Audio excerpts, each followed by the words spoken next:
Thank you for inviting me to speak at this conference. I will speak to the topic New Social Patterns, Old Structures, Comparative Perspectives on How Diversity Challenges Religious Education, RE, in Europe.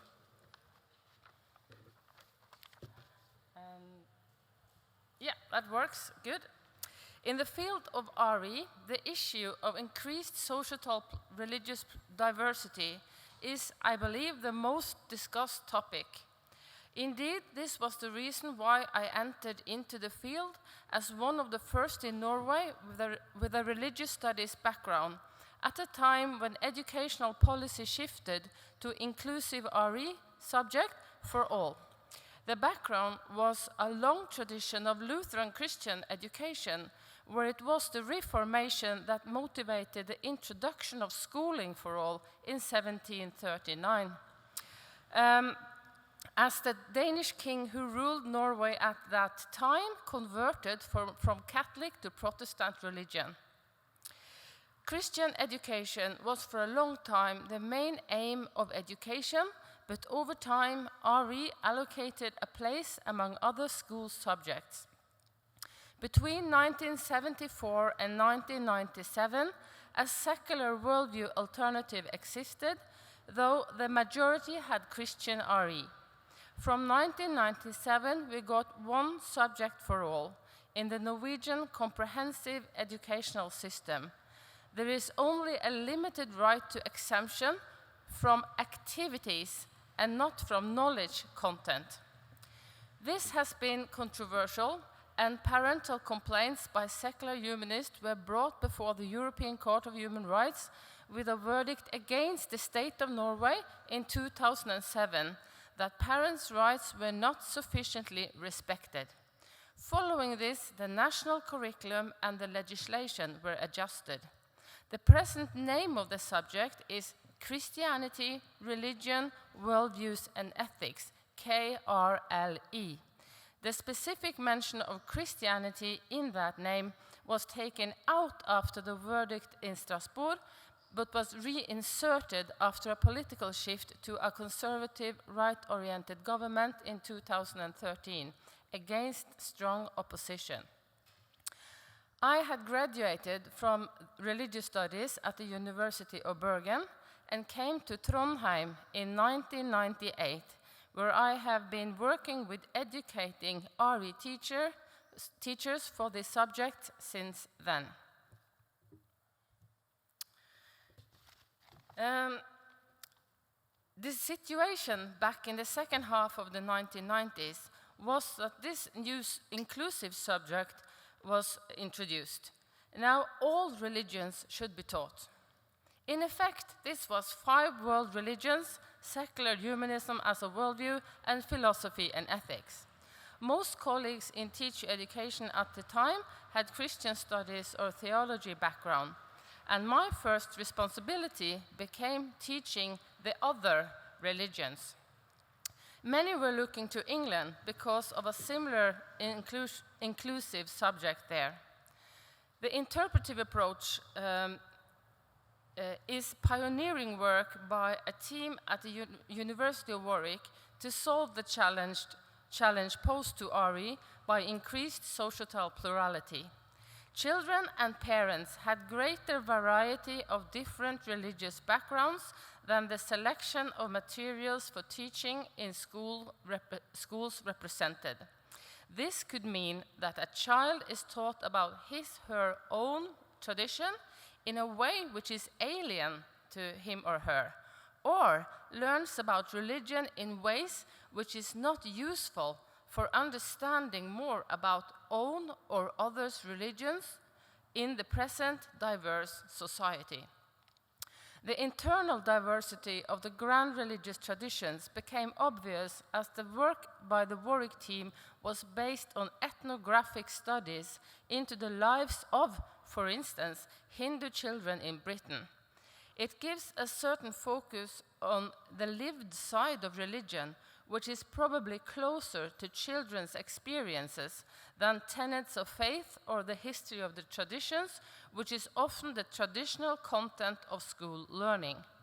The approach is anthropological in its perspectives, but combine this with profound pedagogical groundwork that put the child in center of the attention. Yes.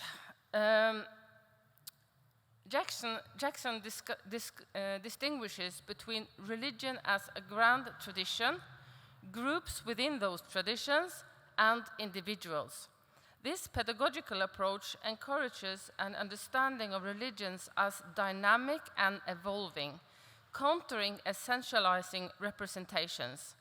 Three main principles in teaching religion in a plural context is to reflect on representation, what is selected as the content of teaching, interpretation, how materials is interpreted by students, and reflexivity, for students to reflect on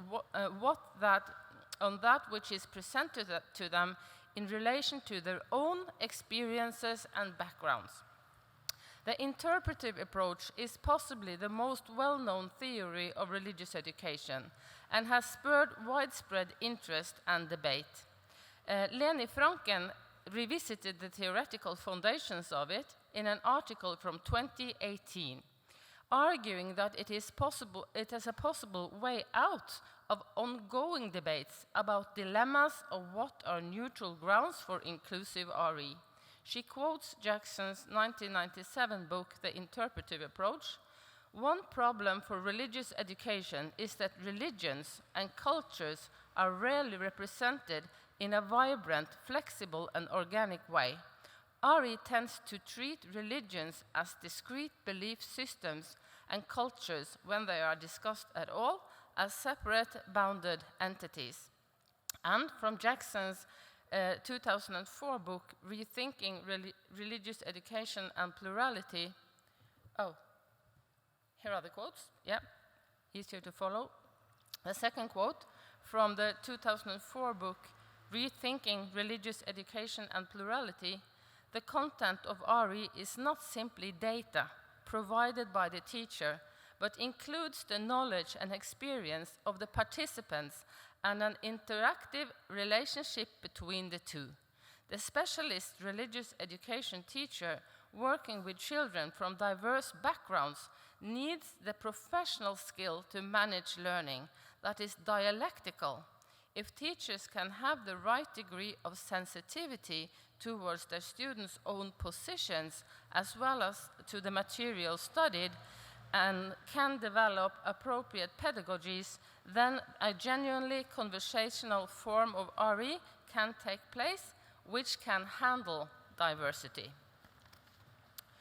We see here that there is no demand for teachers to have a particular religious or theological or religious studies background. It is a demand for teachers to have professional skills.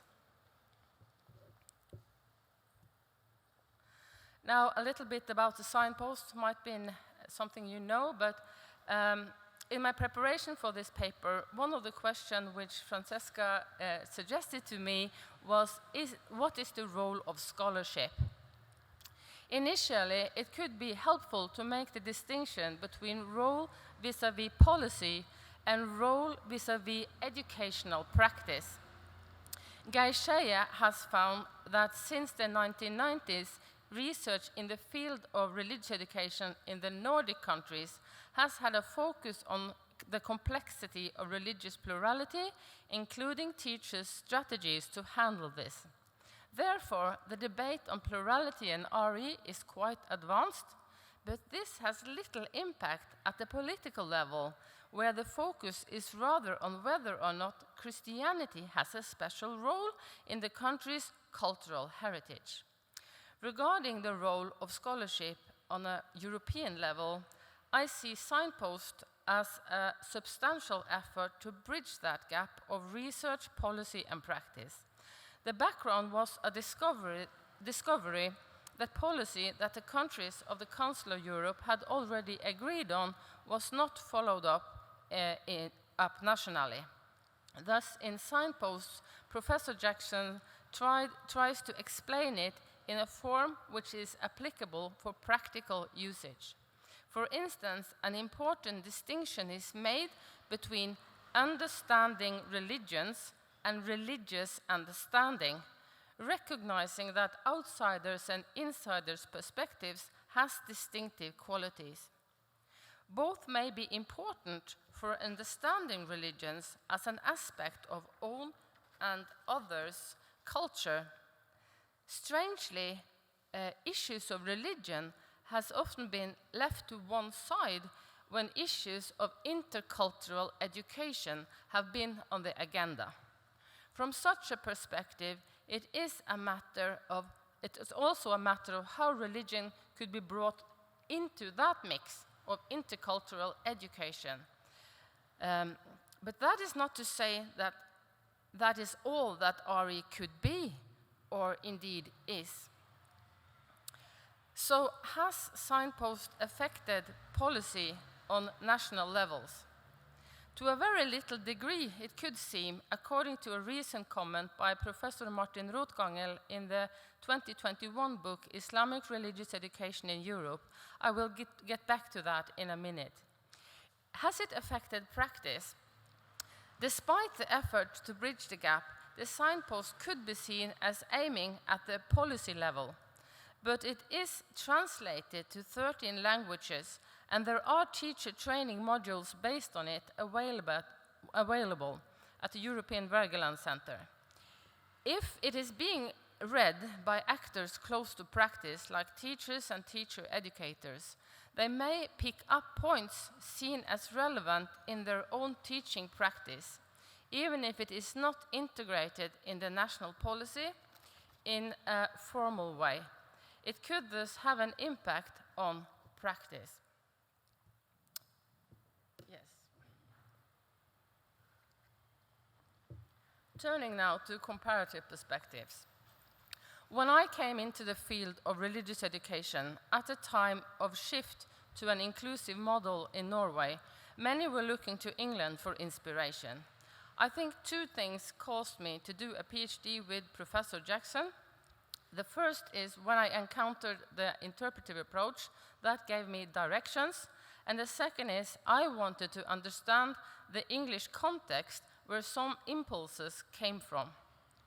It soon became apparent that I was going to do a comparative study, but it was not apparent how. In the process, the methodology that I developed to conduct the study became a main point, put forward in the title of the book. The background for the methodology is multidisciplinary, collecting perspectives from comparative education, comparative religious studies, and some pioneering works in comparative religious education.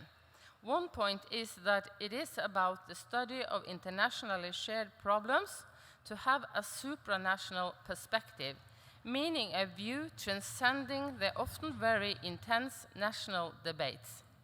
It aims to focus on the impact of internationally shared problem on national processes. It is analytical rather than purely descriptive, aiming at comparative analysis. I claim it is a methodology suited to explain variation across national cases. I argue that three dimensions should be considered: supranational, national, and subnational processes. This is one of two core ideas of this methodology, which is illustrated by this model. Here we see those three dimensions, and this is combined with 4 levels, which is really 4 levels of curriculum from curriculum theory, John Goodlad.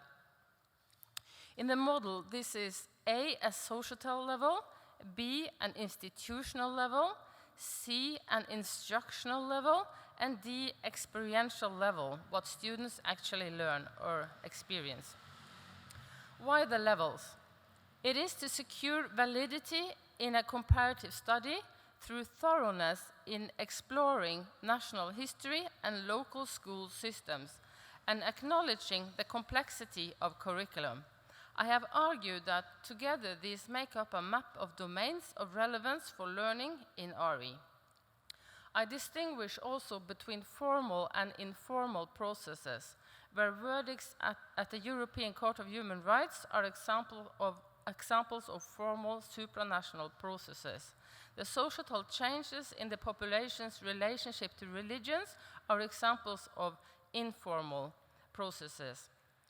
I also want to draw your attention to the arrows in the model, illustrating how this is not a top-down model of how policy affects practice, but rather illustrates how impulses can go either way. For instance, it was the increased numbers of immigrant children in Birmingham, UK, which spurred John Hull's famous 1975 innovative interreligious syllabus. I call these impulses bypasses. Impulses from signposts on teaching in national or local context, even when the national policy does not reflect those ideas, are also examples of bypasses. The book series Religious Education at Schools in Europe maps all European countries, RE in all European countries. All 6 books are out now. Part 2, Western Europe, I was challenged to give a comparative perspective on RE in those countries represented in the volume: Belgium, the Netherlands, France, Luxembourg, Scotland, the Republic of Ireland, Northern Ireland, Wales, and England. In the analysis, I utilized the 3 dimensions and 4 levels methodology. I called this chapter New Social Patterns, Old Structures, how the countries of Western Europe deal with religious plurality in education. This title reflected the results of the analysis. In this article, I considered the traditional religious landscapes, what the societal plurality in those countries consist of today, and current conceptions and tasks for RE. While striking differences in the conceptions and tasks for RE was apparent, challenges discussed in all chapters related to increased religious diversity. And yet again, the way that these challenges are dealt with in each setting is very different.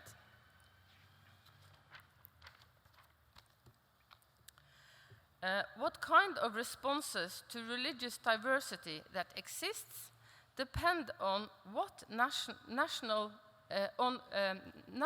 religious history.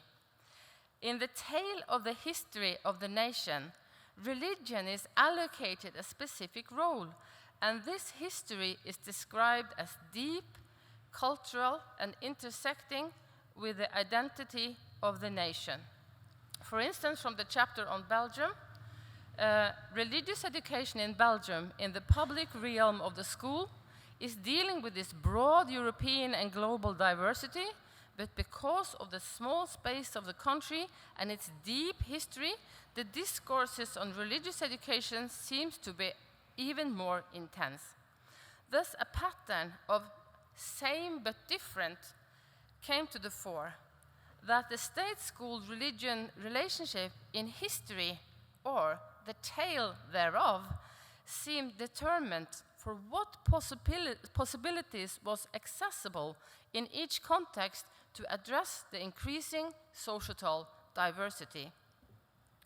This left me pondering, because even if writing this chapter had expanded my view, this finding was based on 1 chapter from each country, while the England-Norway comparison was much more thorough about national context. So I called a symposium at the Nordic Conference of Religious Education in 2019 to explore this matter further, and the result became a special issue of Religion and Education published in 2021. Here, scholars with experience of comparative studies explore the question how religion in different contexts, including history, impact religious education systems. attention to methodology for comparative studies is also followed up in this issue. In my original study, I had found that specific similarities between English and Norwegian RE were somewhat incidental.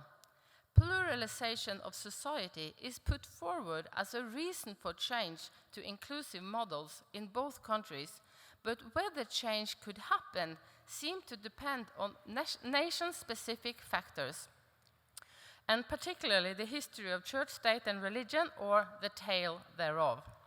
This is why a combined focus on the supranational and the national is necessary. Why did changes to inclusive models happen in some places and not others? And this is actually explained by Leni Franken's article in this issue. My work with new social patterns or structures had revealed a pattern of increased religious plurality in the population, documented by statistics and school systems that forms of RE that seem to be resisting adjusting to those changes.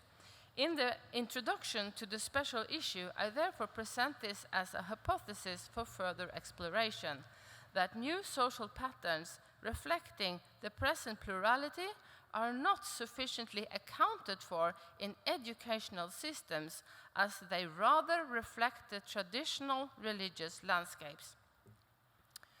And these are the articles. And I will go into some of them a little bit.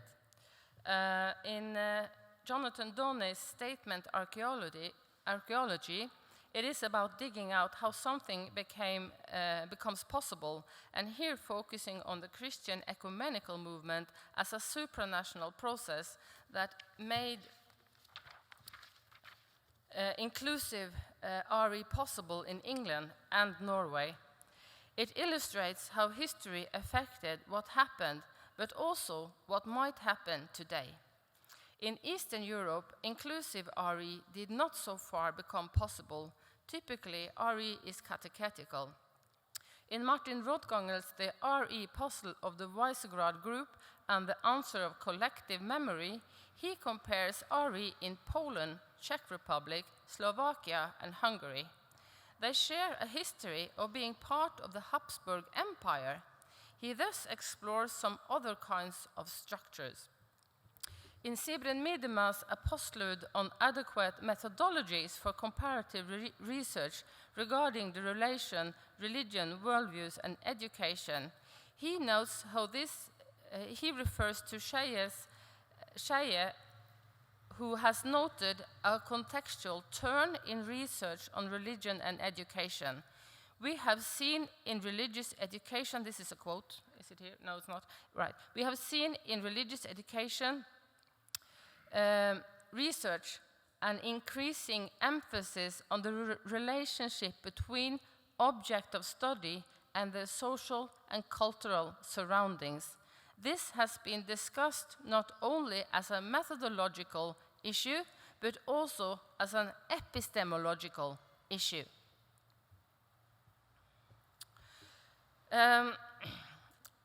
This is from my introduction then, a little bit.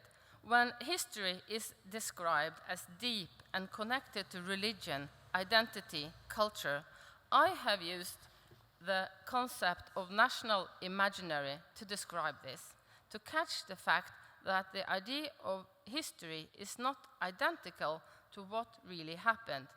And I refer here to Benedict Anderson's, who describes imagined communities, and Charles Taylor's, who refers to this when he writes about modern social imaginaries, a whole book from 2004. A country's religious history is often very particular and related to the idea of the nation.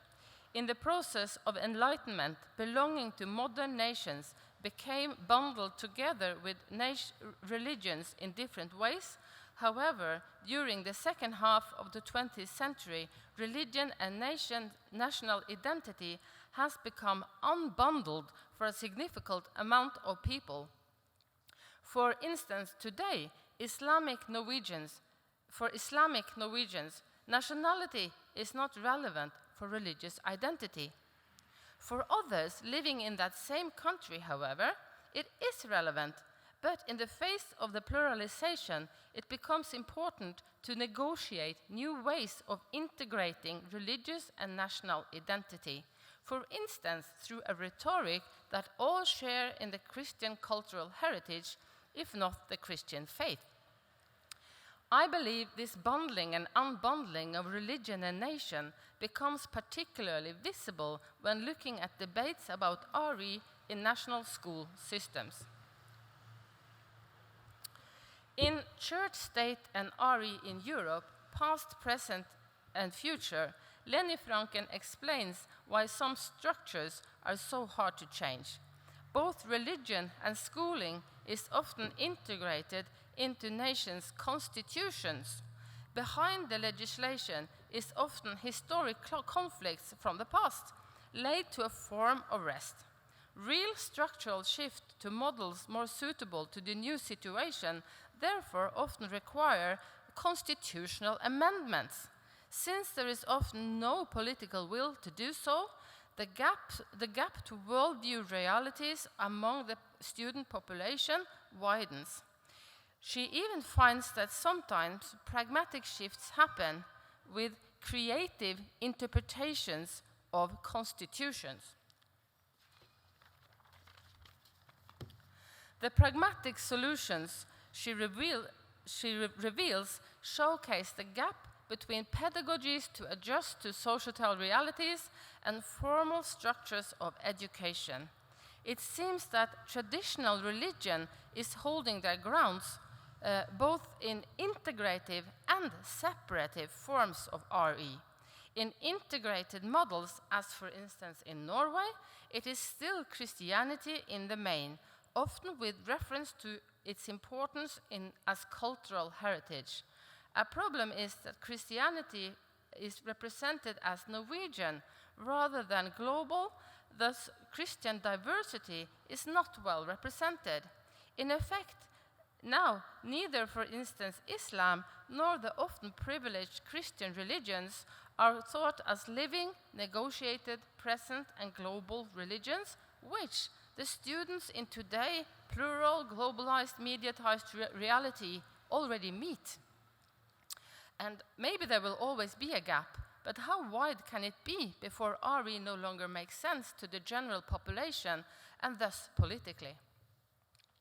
Human rights issues.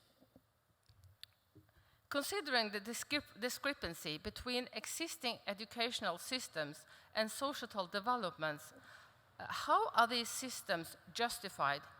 As it turned out in the New Social Patterns of Structures article, ensuring human rights was central to all, justifying almost diametrically opposed systems. As we know, several cases concerning RE have been brought before the European Court of Human Rights. These court cases bring attention to the situation for minorities. Hendek and Fancourts find that such verdicts are used selectively by politicians of different nations just to justify their own politics.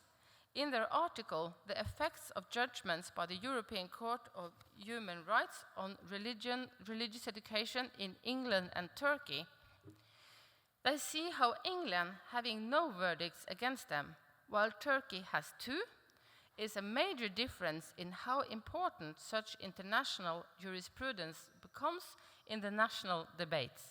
While all nations are in principle bound by the same verdicts, the effects and use of them in national politics varies greatly.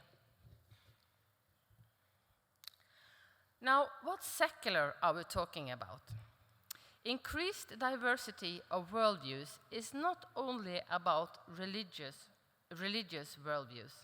There is also a significant increase of people identifying as not religious. Entangled in processes of pluralization, there is also a process, or maybe processes, of secularization. But what does that mean? Research into the worldviews of those claiming to have no religion reveal nuns to hold very different views that may or may not be of a spiritual nature. They may reject or be unfamiliar with traditional religion. Sometimes the religion-secular divide no longer makes sense to them. They don't know about it, so that their worldviews could be described as non-binary. In France, we find an elaborate debate on the meaning of secular, but how context-sensitive are ideas about secular? For instance, in Eastern Europe, it might be associated with a communist past, whereas this is not the case in Norway, where secular could be seen as neutral. In his article, Comparing Through Contrast, Reshaping Incongruence into a Mirror, Christian Niemi explores how important context is for the meaning of concepts like secular and religion. He describes how secular in India is nothing like secular in Sweden. That his research questions were framed from a Swedish idea of secular and religious caused friction when studying EuARe in India. Through the act of comparing and exploring that friction, he gains new perspectives on Sweden when his aim was to study religious education in India. Now, Islamic religious education. I was encouraged to comment on Islam as part of my presentation, and I will do this based on a recent publication, Islamic Religious Education in Europe, a Comparative Study from 2021.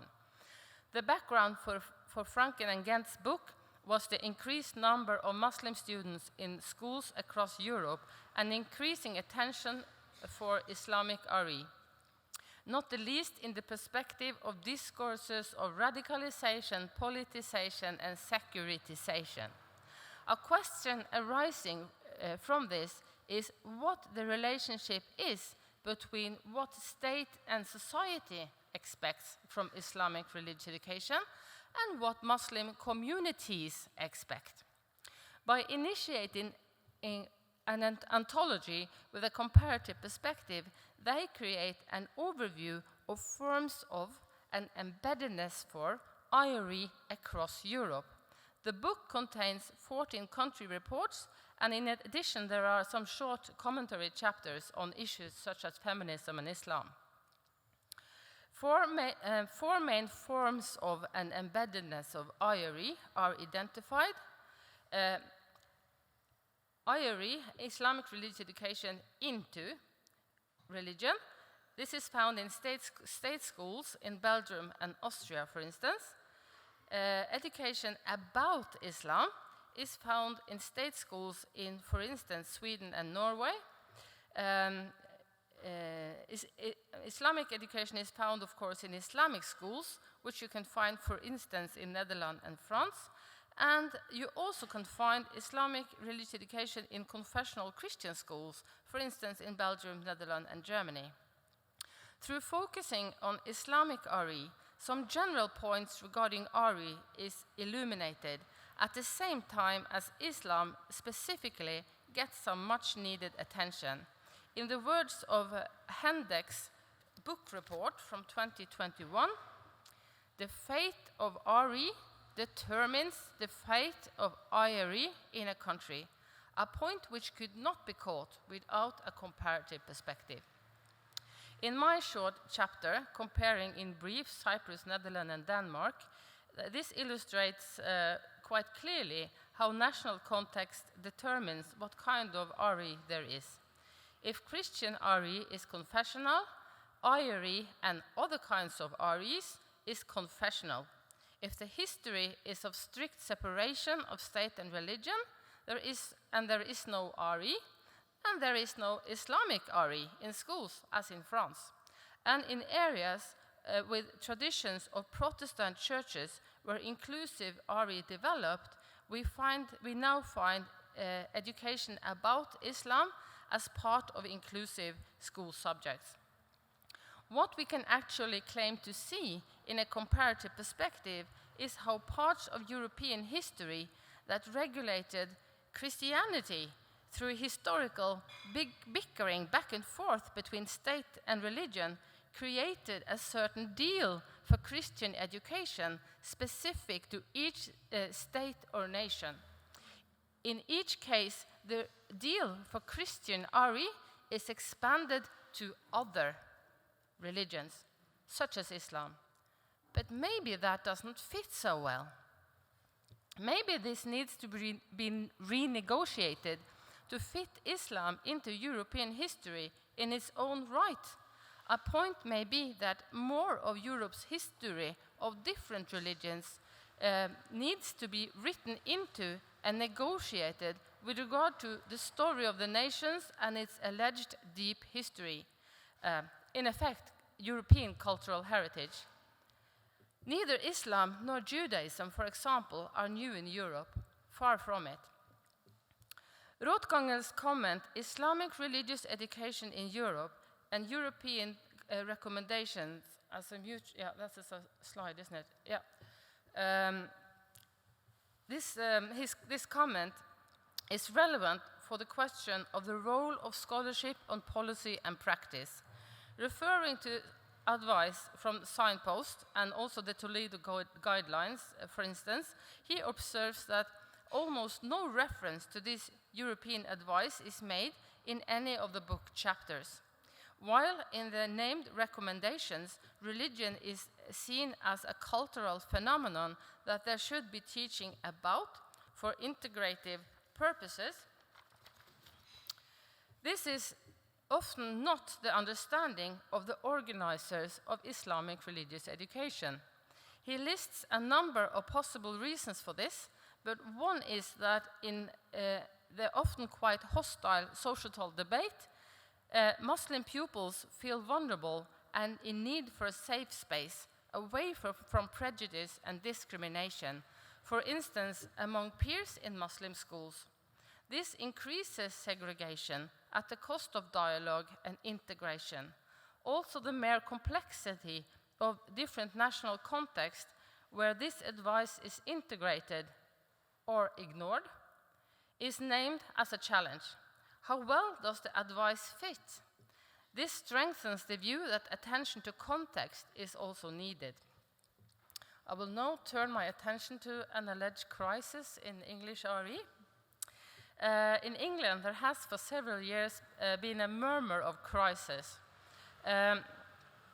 This crisis is on the agenda of Bista and Hanum's book from 2021, The Forgotten Dimensions of Religious Education.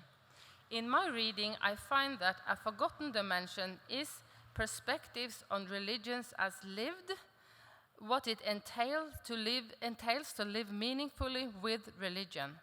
However, a main point is how the dimension of religion is lacking in theories of education, while at the same time theories of education is lacking in theories of religious education.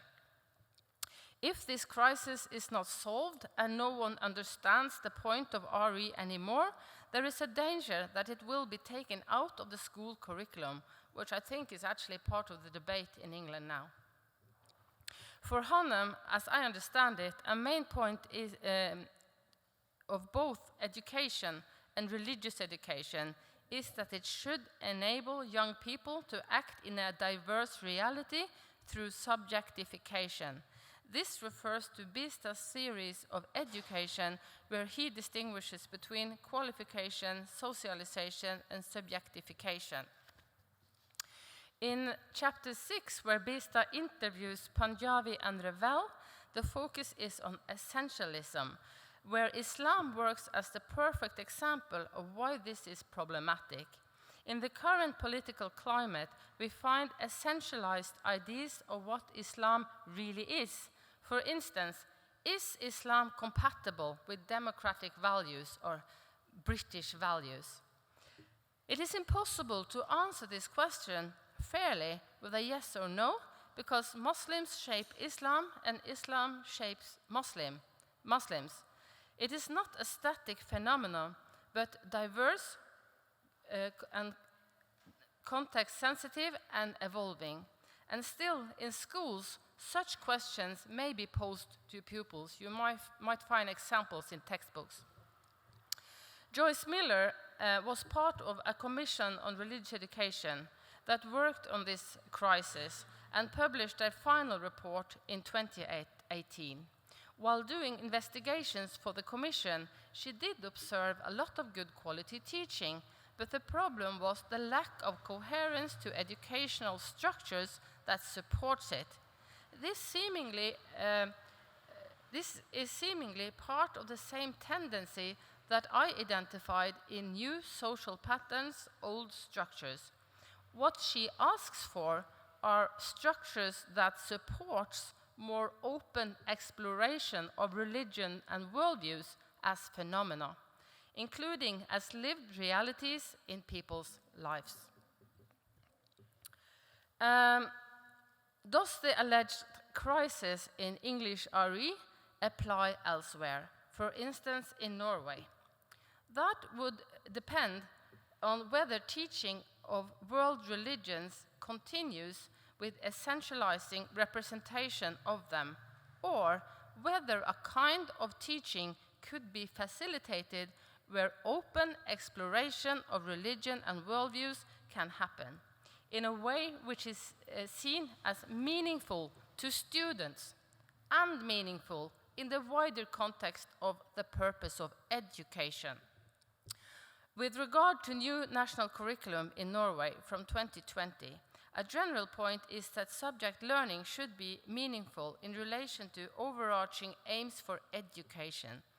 This is specified in 3 interdisciplinary topics: public health and mastery of life, democracy and citizenship, and sustainable development. It also encourages a more open approach to knowledge, where students are meant to explore issues and not just learn prefabricated facts. This kind of learning is called deep learning. In this model, we got a national and international access and also a general education and specific subject access. Both educational policy in general and specific to RE are subject to international trends and exchange of ideas. This is what is illustrated by the national-international axis. Then there is also a point how specific school subjects are embedded in the wider context of education. This is particularly obvious in Norway now, where a new element is how subjects should contribute towards the 3 interdisciplinary topics. Deep learning is described in the curriculum material as follows. School must provide room for in-depth learning so that the pupils develop understanding of key elements and relationships in a subject, and so they can learn to apply subject knowledge and skills in familiar and unfamiliar context. In other words, using what is learned. For each school subject, their key elements are replacing detailed list of content, learning content, and for RE, those key elements are knowledge of religions and worldviews, exploring religions and worldviews with different methods, exploring existential questions and answers, being able to take another's view, and ethical reflections. Together with Geir Skeie, I argue that insofar as studies of religion and worldviews in schools has a lot to contribute to the 3 interdisciplinary topics, RE in Norway could be seen as strengthened. Maybe through this, a crisis of the sort discussed in the English scene can be avoided. However, that all depends on what happens with it in practical teaching. Turning now to my concluding remarks.